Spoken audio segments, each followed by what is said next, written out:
Avec moi, j'ai deux personnes sur le plateau.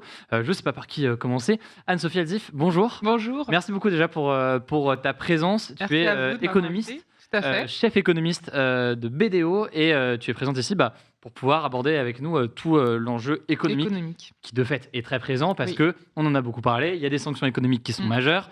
Emmanuel Macron vient d'en parler, donc on va revenir sur les conséquences aussi que ça peut avoir pour la France, mais aussi les conséquences pour la Russie. Donc merci pour ta présence et je pense que ça va être une discussion très importante et très intéressante. Merci beaucoup aussi d'être présent, Frédéric Ancel. Bonjour, tu es géopolitologue, c'est le terme qu'on peut employer, maître de conférences notamment à Sciences Po. On va aborder forcément aussi les enjeux de diplomatie dans ce conflit-là. Et je précise aussi que tu as écrit un livre d'ailleurs qui sort aujourd'hui qui est pas mal d'actualité dans le sens où ça aborde ces sujets-là, et qui s'appelle « Les voies de la puissance, penser la géopolitique au XXIe siècle » aux éditions Odile Jacob. Donc voilà, si ce sujet vous intéresse, c'est particulièrement d'actualité en ce moment.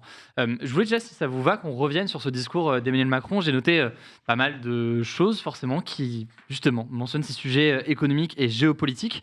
D'abord, il y a un propos d'Emmanuel Macron. Il a dit que la France n'était pas en guerre contre la Russie.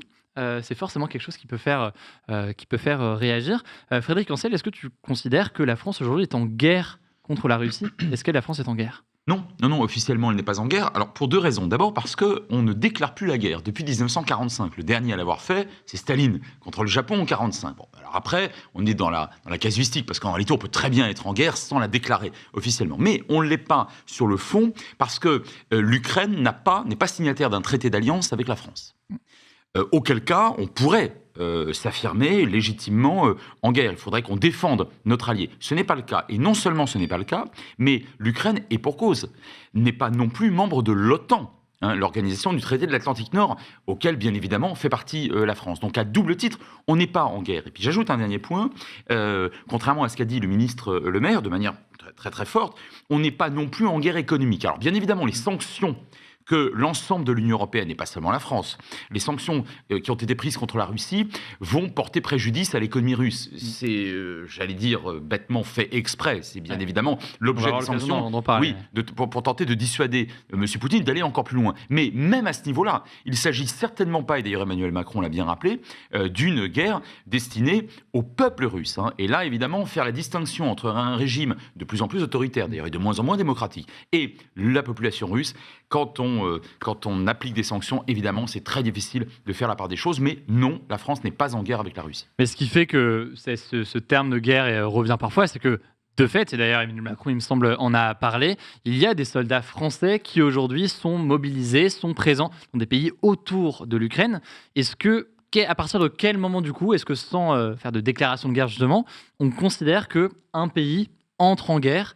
Et là, qu'est-ce qui ferait que la France serait considérée comme étant en guerre ? Alors, s'il y a agression militaire caractérisée, les pays auxquels tu fais allusion très justement, c'est notamment la Roumanie et la Pologne. Bon, ce sont des pays membres de l'OTAN. Donc, de ce point de vue-là, la France, comme d'autres États membres de l'OTAN, notamment les États-Unis et pas seulement, envoie en ce moment des troupes et des matériels dans ces pays-là. Pourquoi ? Parce qu'évidemment, ce sont des pays, entre guillemets, du front, puisqu'ils jouxtent l'Ukraine. Et que l'Ukraine, aujourd'hui, est très clairement agressé par la Russie. Eh bien, il s'agit de dire là aussi de manière dissuasive à M. Poutine, vous faites attention parce qu'à partir de la frontière occidentale de l'Ukraine, il y a des États membres d'une alliance. Cette alliance, nous en faisons partie, nous autres Français, et par conséquent, là pour le coup, nous défendrons mordicus par tous les moyens. Ces États-là. Et justement, donc, on en vient d'aborder la question des sanctions économiques qui sont importantes. On a eu l'occasion d'en parler à de nombreuses reprises. Alors, pas en live sur Twitch, parce qu'on n'était pas en live sur Twitch à ce moment-là, mais sur YouTube ou autre, de ces sanctions-là. Bruno Le Maire, effectivement, a parlé de guerre économique avant-après, de revenir sur ses propos. Par contre, il avait parlé quelques jours plus tôt d'armes nucléaires financières en parlant de SWIFT. Une question que ça pose au-delà du terme en tant que tel, c'est la portée de ces sanctions-là. C'est des sanctions, selon toi, qui sont massives aujourd'hui, celles qui ont été mises en place ? Alors oui, elles sont massives, notamment par rapport au conflit précédent. On se souvient quand il y a eu l'épisode avec la Crimée, il y a également des sanctions qui ont été mises en œuvre. Donc un territoire ukrainien également annexé par la Russie. Il y a également eu des sanctions qui avaient été mises en œuvre au niveau économique, mais pas aussi importantes.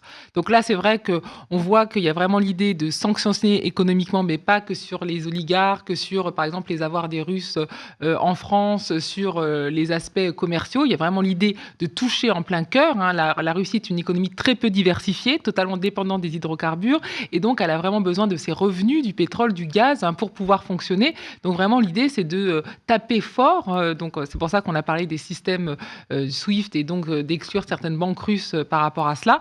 Et donc c'est vrai que là, il y a vraiment une volonté des Européens d'aller plus vite, plus fort, ensemble, coordonnés. Il y a aussi les sanctions américaines, il ne faut pas l'oublier. Énormément d'oligarques russes ont des avoirs partout dans l'Occident. Donc là aussi, il y aura des conséquences. Donc c'est en effet beaucoup plus massif que ce qu'on a pu voir précédemment. Mais une question qu'on peut se poser, c'est est-ce que ça marche au final, ce genre de sanctions économiques, quand on a Poutine qui est en train d'envahir l'Ukraine, d'aller comme ça essayer d'asphyxier, disons, l'économie russe? Est-ce que ça peut faire vraiment reculer Vladimir Poutine?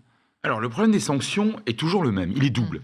Premier problème, on n'est pas sûr que ça fonctionne. C'est-à-dire que quand on a affaire à quelqu'un d'extrêmement déterminé et ou qui s'est préparé à des sanctions, ce qui semble être le cas notamment avec la coopération chinoise, on pourrait y revenir, on se dit qu'il a commencé la guerre, il ne va pas s'arrêter parce que ça va lui coûter cher. J'ajoute d'ailleurs que pour des autocrates comme M. Poutine, de toute façon, le bien-être de la population, globalement, c'est pas ce qui l'empêche de dormir. Et le pays est déjà dans une situation compliquée économiquement, avec le Covid, mais pas que. Mais c'est ce qui a très bien, ce qui a été dit très bien il y a un instant. On a affaire à une économie quasiment mono-exportatrice. Donc, si on n'achète plus d'hydrocarbures à la Russie s'effondre. C'est pas compliqué. Bon. Donc, ça, de ce point de vue-là, on n'est pas sûr que ça marche à ce niveau. Par ailleurs, on n'est pas sûr non plus que ça fonctionne pour tenter de dissocier la population de son régime. Regardez ce qui se passe avec l'Iran. Ça fait maintenant plus de 15 ans que des sanctions très lourdes frappent, notamment sur le dossier nucléaire, le régime iranien. La population souffre, pas tellement le régime. En revanche, et j'insiste là-dessus, néanmoins, si on ne pratique pas la politique des sanctions, alors c'est bien simple, on ne sera ni crédible ni dissuasif. Autrement dit, il n'est pas certain que ça marche du tout. Mais on ne peut pas ne rien faire. On ne peut pas ne rien faire. Et l'Union européenne, dont je rappelle que depuis 1957, sa création, à l'époque, lors du traité de Rome, ce n'était pas encore ce qu'on appelait l'Union européenne, mais la communauté économique européenne, je rappelle que sa vocation est économique. Autrement dit, on n'a pas d'autre, on n'a pas de bâton, on ne manie pas l'arme, contrairement à l'OTAN, qui, elle, est une véritable alliance militaire. Donc l'Union européenne se devait, bien évidemment, de montrer à M. Poutine qu'il ne peut pas aller plus loin et que ça va lui coûter extrêmement cher et beaucoup plus cher que de poursuivre la guerre que de ne pas la poursuivre. Alors justement par rapport à ça, si on peut rebondir, déjà c'est vrai que c'est assez important, et même quand on en parle par rapport à la déclaration du président, c'est que nous tout de suite, il y a la guerre, on se dit quel impact pour notre pouvoir d'achat, pour notre niveau de vie. Là en effet, comme tu l'as dit, c'est pas du tout le problème de la Russie. C'est un pays et ce sont des gens où il y a énormément d'inégalités. Les oligarques sont excessivement riches, le reste de la population a très peu pour vivre. Toute la majorité des revenus de l'État vont aux dépenses militaires, il y a très peu de choses pour l'éducation, il n'y a pas d'industrie, il y a très peu de développement de valeur ajoutée. Et donc, la population est déjà dans une situation très, très, très précaire. Alors, on n'a pas forcément cette idée-là, des fois, vue de l'Occident, parce qu'on se dit, attention, la Russie, grand pays, etc. Mais ce n'est pas du tout le cas. Donc, ce n'est pas, en effet, la problématique. Par contre, là où je serais plus nuancée, c'est sur le temps. À mon sens, c'est vrai que c'était ça la stratégie, c'est de frapper vite et fort pour essayer de prendre le pouvoir, en effet, en Ukraine et pour pouvoir rapidement, en effet, faire les pourparlers et essayer d'avoir, en tout cas, un acheminement de sortie de crise. Là, on voit que si ça traîne, si on aura aussi une demande du gaz, du pétrole qui va peut-être s'harmoniser aussi avec l'amélioration de la météo, il y aura quand même des impacts dans le temps. Et même s'il y a des soutiens qu'il ne faut pas minimiser, notamment avec la Chine, ça peut aussi avoir un impact. Alors, pas maintenant, parce que là, il y a l'idée de ne pas perdre la face, mais à moyen long terme, et ça peut être aussi bénéfique pour l'Ukraine et les forces ukrainiennes qui se sont quand même très bien battues, et le temps va pour eux aussi. Et quand on parle de ces sanctions économiques, il me semble que c'est encore Bruno Le Maire qui avait parlé d'un objectif d'effondrement de l'économie russe. Est-ce que c'est crédible? Est-ce que ces sanctions-là peuvent amener à un effondrement de l'économie russe? Alors c'est vrai que là, on jouait beaucoup dans la dialectique, donc c'est déjà une économie qui est très effondrée, déjà très affaiblie. Donc c'est vrai que parler d'un effondrement, c'était vraiment par rapport aux hydrocarbures qui disaient ça, en disant voilà, on coupe le canal. C'est assez difficile de le dire parce qu'en effet, il y a quand même d'autres alliés et d'autres sources de financement. Donc il faut voir là aussi dans le temps comment il arrive à mobiliser ça et surtout dans quel volume.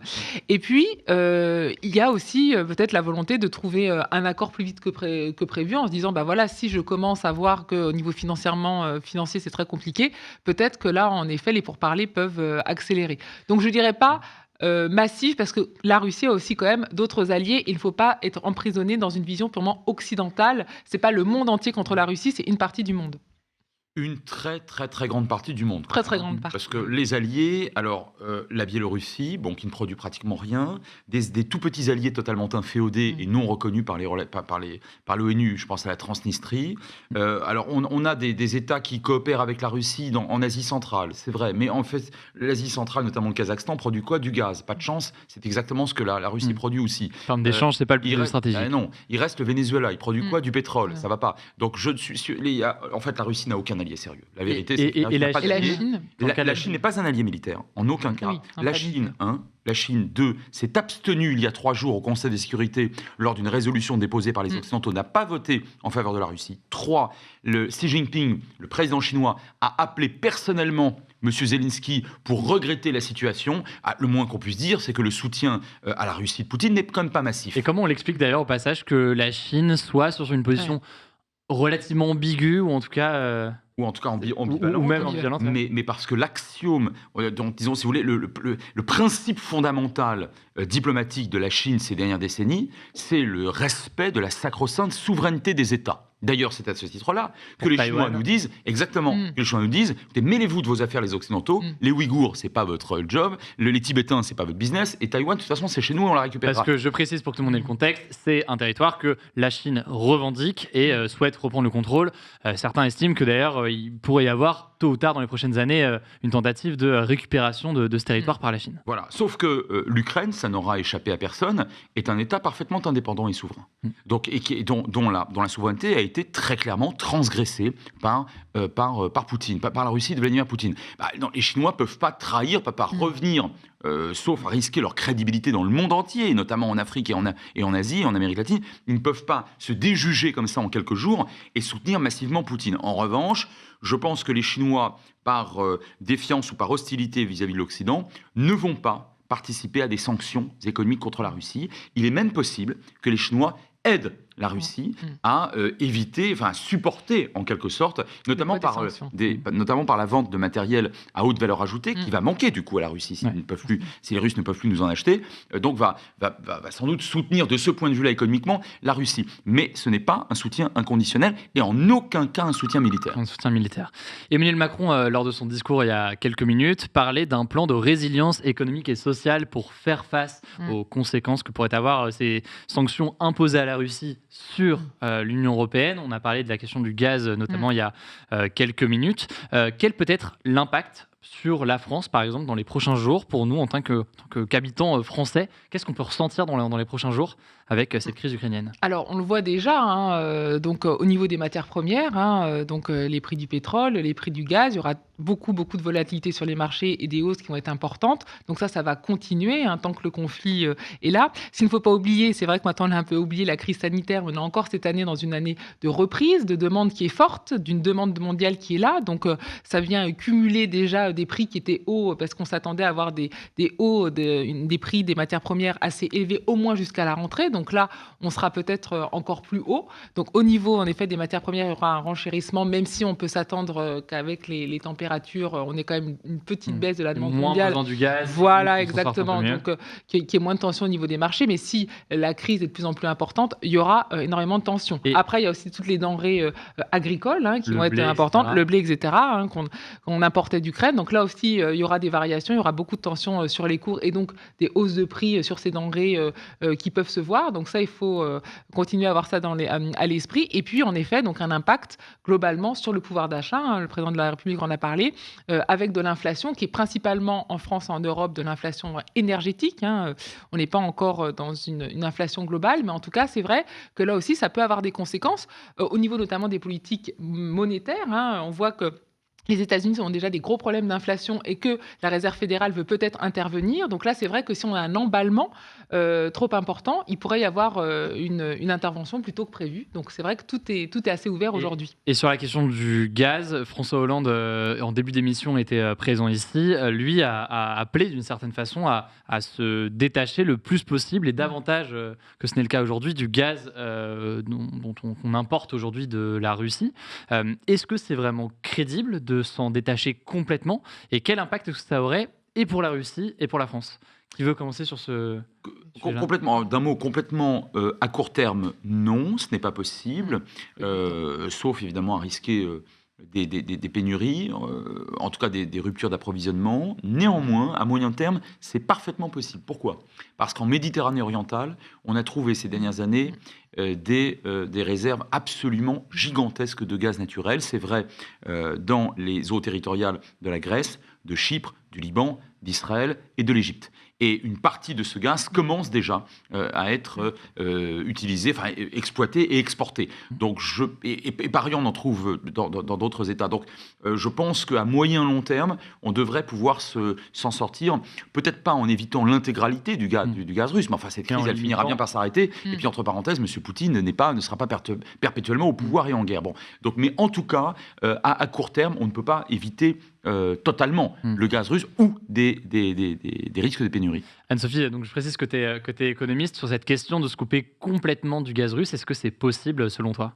Alors non, pas en effet, comme tu l'as dit, à très court terme, non. Et c'est une bonne nouvelle en ça, avec le Green Deal, on a une volonté de se décarboner. Donc là, c'est vrai que le président de la République a beaucoup parlé d'indépendance dans son discours. Donc c'est vraiment aussi énergétique. Donc on va vers cela, essayer de diversifier ses énergies, d'être de moins en moins dépendant des pays extra-européens. Mais en attendant, c'est sûr que ce n'est pas possible du jour au lendemain d'arrêter cette dépendance. Il faut vraiment entamer un processus et donc l'accélérer. On voit qu'on a vraiment commencé, on se disait avec le Covid, il y aura un frein. Là, on voit qu'avec ce genre de crise, il faut vraiment continuer, aller beaucoup plus vite et puis avoir une réponse surtout au niveau européen. Parce que là, qu'est-ce qu'il y a dans cette crise et qu'est-ce que joue la Russie ? C'est, attention, on va avoir des sanctions communes, mais on n'a pas du tout tous la même dépendance au gaz russe. Donc là, on voit, on a parlé avec l'Allemagne, tout d'un coup, il y a des décisions différentes et bien sûr que ça profite à l'attaquant. Donc l'idée, plus que de trouver des solutions énergétiques, c'est aussi d'être indépendant et que l'Europe fasse bloc pour avoir de vraies solutions énergétiques. Et quand il y a ce genre de solution, l'Europe peut répondre d'une voix en disant, pour tous les pays, on met en place ces sanctions. Il y a la question aussi de l'OTAN. Emmanuel Macron a déclaré que ni l'OTAN, ni les forces occidentales, ni la France n'avaient voulu de cette guerre. Et c'est vrai que quand on entend le discours qui vient de la Russie, c'est pas ce qu'eux estiment. Eux disent, non, ça fait des années qu'on se fait agresser par l'OTAN, que l'OTAN place un certain nombre de bases et se rapproche d'une certaine façon de la Russie. C'est une menace pour la Russie, c'est une menace pour notre souveraineté. Et donc, c'est ce qui pousserait, selon Poutine, à l'action. Frédéric Ancel, comment est-ce que tu vois cette question de la présence de l'OTAN au sein de l'Union européenne aujourd'hui ? Alors, il y a un véritable débat. Dans les années 1990, c'est-à-dire après la chute de l'URSS et de l'intégralité du bloc communiste en décembre 91, pendant presque 10 ans, avant l'arrivée au pouvoir de Poutine en 99-2000, pendant une petite décennie, l'OTAN a poussé les feux. C'est-à-dire que tous les États d'Europe orientale qui avaient été satellites de l'URSS, mais également 3 républiques ex-soviétiques, les 3 pays baltes, donc Estonie, Lettonie et Lituanie, sont entrés dans l'OTAN. Et de ce point de vue-là, les Russes, et pas seulement d'ailleurs les nationalistes, se sont sentis sinon trahis, en tout cas effectivement poussés dans le retranchement, alors même que le pacte de Varsovie, qui était l'OTAN de l'Est, n'existait plus, et que le communisme était tombé. Donc pourquoi l'OTAN, dont je rappelle quand même que la vocation est défensive et non pas offensive, mais enfin en tout cas, pourquoi l'OTAN continuait à marcher vers l'Est. Donc ça, c'est quelque chose qui effectivement n'a jamais été compris par beaucoup de Russes, et pas seulement par Poutine, alors qui lui voit ça comme un véritable cauchemar. Bien. Mais en même temps, qu'on se souvienne bien que les opinions publiques et donc les gouvernements démocratiquement issus de ces électorats en Europe orientale, après la chute du communisme, étaient absolument toutes en faveur non seulement de l'adhésion à l'OTAN, mais de l'adhésion à l'Union européenne. On ne les a pas forcées. Et elles étaient quand même fortes, ces opinions publiques, d'une expérience extrêmement douloureuse quand même, de quasiment un demi-siècle de communisme ultra-autoritaire. Ça, c'est un fait. Maintenant, moi, j'ai toujours considéré qu'il serait effectivement dangereux d'accepter une adhésion de l'Ukraine à l'OTAN. Parce que l'Ukraine, c'est encore différent. Et j'invite tes auditeurs, tes téléspectateurs, pardon, on dit ça chez les vieux comme moi, tes internautes, à regarder une carte, car on ne fait pas de géopolitique sans carte, à regarder une carte de l'Europe orientale. Évidemment, l'Ukraine, et d'ailleurs la Biélorussie, mais pour l'instant, elle n'est pas concernée. L'Ukraine basculant un jour dans l'OTAN, alors je précise que ce n'était pas à l'ordre du jour, là. Donc ça, c'est... Notamment la France et l'Allemagne étaient contre... oui, non, mais c'est ça. Poutine, en fait, instrumentalise cette histoire-là pour, en réalité, casser ce qu'il déteste, c'est-à-dire le régime démocratique au pouvoir en Ukraine. Mais, donc, ce n'était pas à l'ordre du jour. Mais si il advenait que l'Ukraine adhère à l'OTAN, alors potentiellement, il y aurait une base américaine à 800 km de Moscou. Bon, ça, c'est inimaginable. Et de ce fait, ce n'est pas de la propagande poutinienne, je le dis, c'est une ligne rouge absolue pour la Russie. Hein, voilà. Mais encore une fois, je le dis d'un mot, hein, pour pas qu'on croie que je légitime l'intervention militaire russe. En réalité, ce n'était pas à l'ordre du jour. Et Poutine, au regard de ses discours, de sa rhétorique extrêmement belliqueuse, grand russe ou pan-russe en quelque sorte, depuis 22 ans, et non pas depuis quelques semaines ou quelques mois, en réalité, cette agression, quelque part, elle était prévisible, elle était prévue. Il y a beaucoup de questions dans le chat concernant ces conséquences économiques qu'on a eu l'occasion d'évoquer un petit peu il y a quelques minutes, mais je pense que ça vaut le coup de revenir dessus, notamment sur les réponses que pourrait réellement apporter la France dans la situation actuelle. Je le redis lors de son discours ce soir, Emmanuel Macron a parlé d'un plan de résilience économique et sociale, sans forcément le préciser, mais que pourrait du coup annoncer Emmanuel Macron et le gouvernement dans les prochains jours pour répondre à ça? On dirait le prolongement du fameux « quoi qu'il en coûte ». C'est vrai qu'on est dans une situation financière internationale assez favorable, où il n'y a jamais eu autant de liquidités, où les politiques monétaires restent très accommodantes pour l'instant, même s'il y a les problèmes d'inflation. Donc on va peut-être resserrer, mais en tout cas, on est aujourd'hui dans cette situation-là. Là aussi, on a plutôt de bons chiffres macroéconomiques en France. On a un taux d'épargne qui est élevé, on a des taux de marge des entreprises qui sont revenus au même niveau d'avant-crise, on a de très bons chiffres du taux de chômage, notamment des jeunes, avec plus de 700 000 contrats d'apprentissage. Donc on a plutôt une bonne tendance. Et malgré ces tensions inflationnistes, qu'est-ce qu'il faut dire? Grâce à ce quoi qu'il en coûte et grâce à ce pouvoir d'achat bien préservé, on a pu voir par exemple au dernier trimestre de l'année dernière, alors qu'on avait vraiment des tensions inflationnistes, les gens ont continué de consommer massivement. Donc vous pouviez avoir votre cuisine qui augmente de 9%, comme vous aviez beaucoup d'épargne, vous consommiez. Donc la hausse des prix n'avait pas un impact sur la consommation. Est-ce que ça va pouvoir durer? Alors, ça sera vraiment une question de confiance, même si cette année, on est encore dans une année de reprise. Donc, normalement, on va encore bénéficier avec plus de 4% de croissance de bons chiffres. Le gros problème, c'est en effet, si le conflit perdure, que vous avez beaucoup de volatilité sur les marchés, des vrais problèmes de matières premières, donc un impact réel sur le pouvoir d'achat, il faudra intervenir. Donc, peut-être de nouveaux chèques inflation, comme ça a été le cas, ou des aides spécifiques à des secteurs, notamment le secteur des transports, qui peuvent être très affectés par la hausse des prix des hydrocarbures. Avec, oui, notamment la hausse, mais plus largement la hausse du prix des carburants, qui est une question qui se pose et qui fait partie de ces sujets-là. Dans les questions dans le chat, est-ce qu'il y en a d'autres qui étaient importantes? Je lis en même temps le chat pour prendre vos questions différentes. Pas mal de choses sur la question du coup de l'impact économique. Il y a aussi des questions du coup davantage sur l'enjeu diplomatique. Je vois que là dans le chat ça parle de la question de l'adhésion de l'Ukraine à l'Union européenne. C'est un sujet qu'on a vu puisque Zelensky a tenu un discours au Parlement européen. Il a demandé à ce que l'Ukraine rejoigne le plus rapidement possible l'Union européenne.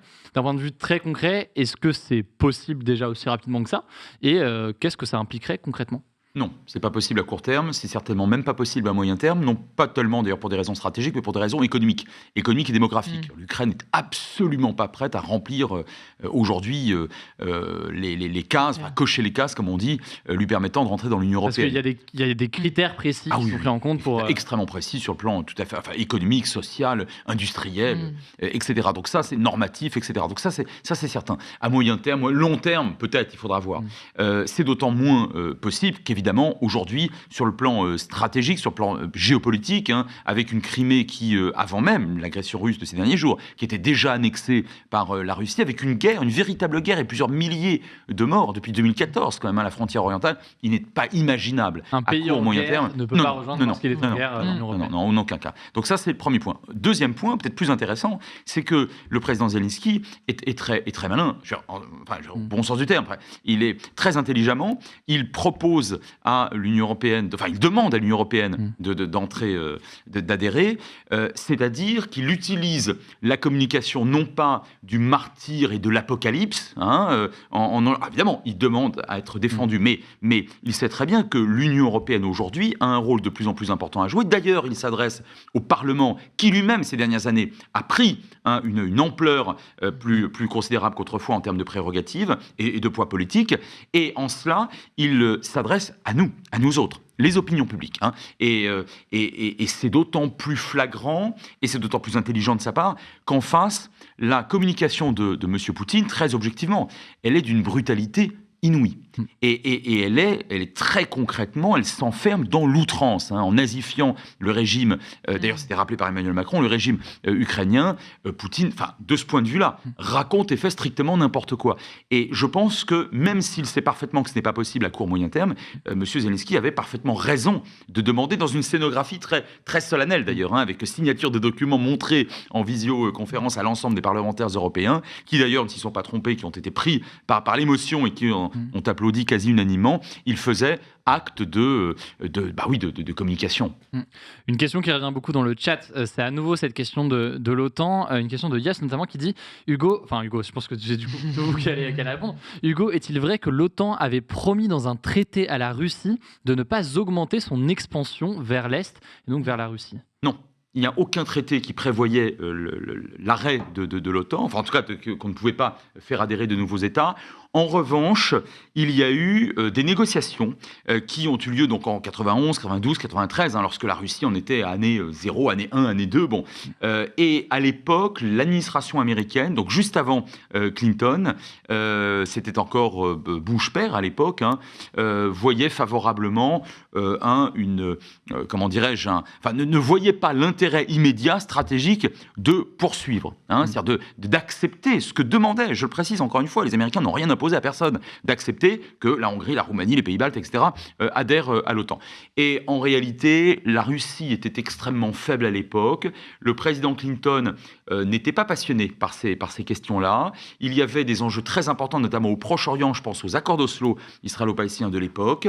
La montée en puissance de la Chine commençait, se poursuivait, mais de manière exponentielle.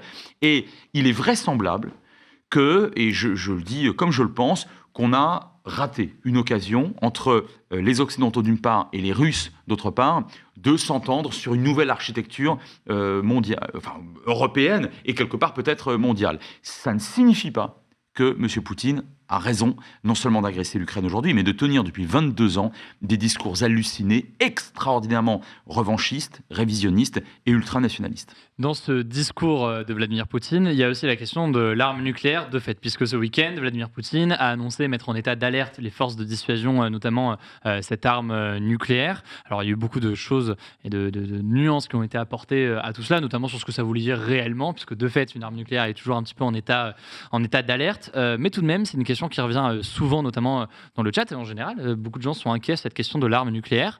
Est-ce que ce discours de Vladimir Poutine sur une potentielle utilisation de l'arme nucléaire est crédible selon toi ? Non, ce qui est crédible, ce n'est pas l'utilisation par Poutine de l'arme atomique parce qu'il sait que là, on irait à l'apocalypse et qu'il ne gagnerait, pour le coup, rien du tout. Et que s'il devait y avoir un vainqueur et un vaincu, ce qui serait potentiellement le cas dans une guerre, même dans une guerre nucléaire, il ne peut pas l'emporter. Et ça, pour le coup, il le sait bien. En revanche, il faut le prendre en sérieux sur quoi ? Sur le fait qu'il est exaspéré et très déterminé. Depuis la dernière alerte nucléaire qui date du 23 octobre 1973, c'était pendant la guerre du Kippour, ou 4e guerre israélo-arabe, à l'époque c'est les Américains d'ailleurs, qui avaient déclenché la pré-alerte nucléaire, et puis auparavant évidemment c'était à Cuba l'affaire des missiles en 1962. Donc depuis 1973, il n'y en a pas eu, mais on oublie trop souvent qu'un certain nombre de chefs d'État et de gouvernement, en fait c'est souvent les Russes, en parlent. Ouais. Il faut bien comprendre que pour les Russes, je le dis d'une phrase, le nucléaire l'usage du nucléaire intègre parfaitement la doctrine. Ça ne veut pas dire qu'ils vont l'utiliser. Mais lorsque M. Yeltsin, qui était quand même moins belliqueux que M. Poutine, en 1999, se rend en visite officielle à Pékin, en Chine. À l'époque, on n'est pas du tout dans ce schéma extrêmement dur. Eh bien, il est lui-même exaspéré à l'époque justement par ce dont tu parlais tout à l'heure, cette avancée de l'OTAN à l'Est, et il dit publiquement dans une conférence de presse, il dit, M. Yeltsin, le prédécesseur de Poutine, il dit, il ne faudrait pas que les Américains oublient que nous avons encore la bombe atomique. Ça signifie, je suis très déterminé à arrêter votre politique et je suis très mécontent. Autrement dit, je le dis d'un mot, il s'agit de conventionnaliser l'arme ou de la reléguer dans la dimension diplomatique. On ajoute en fait à toute la palette des couleurs diplomatiques, cette option-là, on ajoute exactement, on dit qu'on n'est pas content du tout, c'est-à-dire qu'on fait plus que, par exemple, convoquer un ambassadeur ou établir un communiqué, même sévère. On fait quelque chose de plus. On mentionne quelque chose de fait, une arme. On montre ses muscles, c'est ça, de manière beaucoup plus forte que d'habitude. Donc on parle d'armes nucléaires, on parle de tensions majeures, on parle de sanctions économiques. Une question que se pose aussi un certain nombre de personnes, on a pu le voir dans le chat, c'est les conséquences, au-delà d'ailleurs de la France, mais à l'échelle mondiale. Est-ce qu'on peut imaginer que cette crise entraîne en fait, l'économie mondiale dans une crise financière ou économique majeure, au-delà de la question de la France, au-delà de la question de la Russie, au-delà de la question de l'Ukraine? Est-ce que ça peut entraîner, ce qu'on voit, l'inquiétude de certains, un effondrement de la bourse et donc des conséquences de crise économique, y compris pour un pays en Amérique du Sud, par exemple, qui n'a pas grand-chose aujourd'hui à voir avec cette guerre? Alors, tout est toujours possible, hein. En l'état actuel des choses, ce qu'on l'on voit, c'est que le risque premier, c'est vraiment les tensions inflationnistes. Alors, en Europe, on est dans une inflation qui est majoritairement énergétique. On n'a pas cette fameuse hausse des prix boucle par rapport aux salaires, donc une hausse générale des prix et donc des salaires, qui là peut être très inflationniste et fait que justement la Banque centrale devrait intervenir pour essayer de calmer ces tensions. Et là, en effet, cette croissance qu'on attendait à plus de 4% serait cassée. Mais attention, on ne parle pas forcément d'une crise mondiale. Donc ça, on pourra en effet avoir ça. Aux États-Unis, encore des tensions qui sont de plus en plus importantes, mais là aussi, la Réserve fédérale, elle a déjà annoncé, va intervenir pour essayer d'agir sur l'inflation. Donc c'est vraiment ça au niveau des marchés financiers, hein, qui vont beaucoup regarder ce que font les banques centrales et les prix des matières premières, où il pourrait y avoir des alertes, où il va y avoir beaucoup de volatilité et il pourrait y avoir des canaux de transmission. De là à dire... Une hausse générale du niveau des prix, de exactement, l'inflation, qui est debout, exactement, et qu'on soit dans une situation d'hyperinflation, qu'on puisse plus maîtriser. Donc les banques centrales interviennent pour essayer de maîtriser et bien évidemment, il y aurait des impacts sur la reprise, sur l'économie mondiale. Après, de là à dire il y a vraiment un risque d'effondrement de l'économie mondiale, on sort quand même d'une crise Covid où on l'annonçait déjà en 2020 en disant voilà l'économie s'arrête, on va absolument tous plonger. On voit que grâce justement à cette politique coordonnée des politiques monétaires en amont qui a été très important, on a pu ne pas être dans cette situation-là, même au niveau de la récession mondiale a été pas si importante que ça, et on a pu mettre en place des politiques pour soutenir l'économie. Donc les mécanismes existent, on a eu tellement de crises ces derniers temps, surtout depuis la crise financière de 2008, qu'on a beaucoup plus de mécanismes de protection, de soutien, d'alerte, de coordination au niveau international pour faire face à toutes les crises. Après, bien évidemment, tout dépend comment cela va évoluer et ça, personne ne peut savoir. Il y a des personnes pour qui l'impact économique se fait ressentir dès maintenant, c'est notamment les oligarques russes dont on parle beaucoup depuis le début de cette invasion-là. On parle de près de 500 personnalités qui sont placées sous des sanctions européennes. Quand on parle d'oligarques russes et de ces 500 personnes, de qui on parle exactement? Qu'est-ce qu'ils font concrètement en Russie? Et pourquoi est-ce que aller reprendre ou bloquer leur yacht ou villa en Europe, ça aurait quelconque impact sur ce qui se passe en ce moment? Alors, je pense que l'impact, en tout cas à court terme, sera assez limité. Alors, ces oligarques, donc c'est souvent des personnes qui sont justement dans les matières premières, donc ils sont placés par Vladimir Poutine au sein et à la tête de ces grandes sociétés, bien justement pour récolter le gaz, le pétrole et donc qui sont excessivement riches, puisqu'on est dans une économie de rente et très inégalitaire. Hein. Il y a très peu de politique fiscale pour essayer de lutter contre les effets, redistribuer comme on l'a en France. Donc, on a vraiment des personnes qui ont des fortunes absolument colossales. Et bien évidemment, comme on l'a dit, l'économie russe est affaiblie. Et bien, ces personnes placent leurs capitaux à l'étranger, donc bien sûr en Europe, aux États-Unis, aussi pour profiter de la bourse et du cours mondial, hein, puisque l'idée, c'est d'aller sur les marchés internationaux pour accroître leur fortune et investir dans des placements rentables pour augmenter leur liquidité. Donc c'est vrai que de les geler, là aussi, ça a un impact, mais qui reste à mon sens limité. On avait déjà eu ça en 2014. Hein. C'est souvent, c'est vrai, les oligarques, la première chose qu'on utilise en parlant des propriétés et autres. Donc là, ça peut avoir un impact, mais à mon sens, ce sera assez minoré, limité. Et même s'il y en a en effet qui peuvent manifester leur mécontentement et autres, c'est quand même pour beaucoup des gens qui sont placés par Vladimir Poutine, donc ça limite aussi la contestation. C'est-à-dire qu'on compte beaucoup sur leur colère, hein, pour essayer de, alors peut-être pas destituer Vladimir Poutine, mais pour cesser de le soutenir. Or, un certain nombre d'entre eux ont une capacité économique limitée. Encore une fois, tant que M. Poutine dispose de l'intégralité, c'est le cas aujourd'hui, des prérogatives, mais enfin, c'est peut-être pas négligeable. J'ai presque envie de dire, en fait, j'inverse le postulat, on ne pouvait pas ne pas le faire. Parce qu'on va taper très fortement sans le vouloir, mais malgré tout, c'est ce qui va se passer. Les Russes, de la petite, comment dirais-je, la population russe, quoi, le tout venant. Bon, alors si on ne tape pas les oligarques qui, eux, sont des milliardaires ou des multimillionnaires, évidemment, ce n'est pas compréhensible. Et justement, sur le reste de la population russe, une question qui est revenue dans le chat, c'est la question de la population russe, qu'elle ressent aujourd'hui quand elle voit Vladimir Poutine. On a forcément un peu de mal parfois à le savoir, puisque la liberté de la presse est beaucoup moins présente que dans d'autres pays, mais qu'est-ce qu'on sait aujourd'hui sur l'état d'esprit de la population russe face à cette invasion par Vladimir Poutine? Il y a une chose qu'on sait, en l'absence d'enquêtes d'opinion sérieuses, de sondages correctement réalisés, de liberté de la presse. Il y a une chose qu'on sait, c'est que, au mieux, la population russe n'est pas très chaude pour cette guerre, n'en voit manifestement pas l'utilité, ne considère pas que les Ukrainiens sont des nazis. Les Russes savent très bien ce que c'est que les nazis, hein, et ils savent très bien que les Ukrainiens, ça ne correspond pas à ça. Au pire, la population ne suit pas et n'en veut pas. Quand je dis au pire, très objectivement, on a une réalité, c'est-à-dire des manifestations. Alors, manifester aujourd'hui en Russie contre Vladimir Poutine, c'est extrêmement courageux. Et il y a un nombre d'arrestations ces derniers jours notamment. Absolument. Et il n'y a pas eu une manifestation. Il y en a eu des dizaines. Il n'y avait pas quelques centaines de personnes, il y en avait des milliers. Bon. Par ailleurs, on sait aussi qu'une partie des régiments russes envoyés en Ukraine sont extrêmement peu mobilisés. Des soldats se sont rendus spontanément, ne voulaient pas tirer, enfin faire usage de leurs armes, et certains écrivent à leurs parents qu'on ne les avait pas prévenus, et que, puisqu'ils sont partis de Biélorussie, et que pour eux c'était de simples manœuvres et qu'ils n'ont rien à faire en Ukraine. Donc là, or c'est l'armée du peuple, parce que là ce sont des conscrits qui sont envoyés. Ce sont des jeunes qui se retrouvent ici, qui n'étaient pas, c'était pas ce qu'ils avaient prévu de faire il y a encore quelques semaines. Exactement. Donc tout cela donne une impression, là aussi, de mésestimation, de sous-estimation de la part de Vladimir Poutine, du soutien de son peuple à sa politique. On dit souvent que les dictateurs utilisent ou instrumentalisent, ce qui est vrai, la guerre, en tout cas des opérations extérieures, et le fait de pointer le doigt sur l'ennemi extérieur pour bien resserrer les rangs à l'intérieur, et parfois pour faire oublier qu'on a faim et qu'on va en prison. Bon, mais là, manifestement, ça ne marche pas, en tout cas aussi bien que ce qu'aurait cru M. Poutine, ça c'est sûr.